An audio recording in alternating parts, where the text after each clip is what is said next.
腦中仍有一陣酸楚，忘記如何在陸地呼吸。廣東話提醒我未消失。龍宮一日如講2000年，我是被遺留的浦島太郎，水底聽得見場外的絕響，老地方是我餘生的珍重。腦入面是那陣船青味道，在深海認得同類的氣味，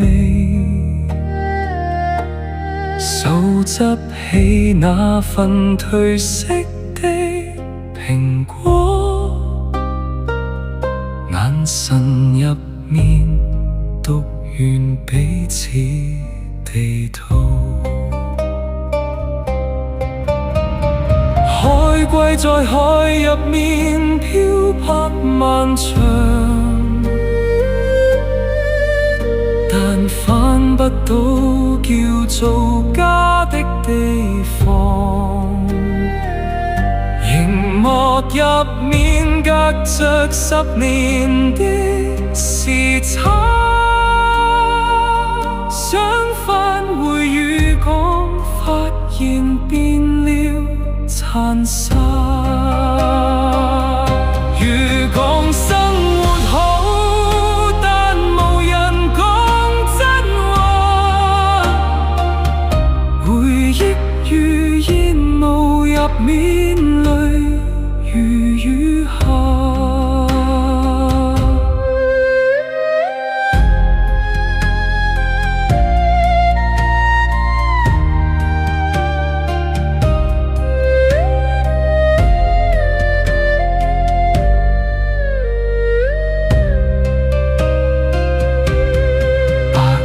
散去，我看着自己，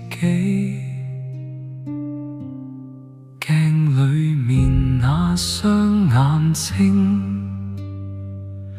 已變得陌生，也回不去。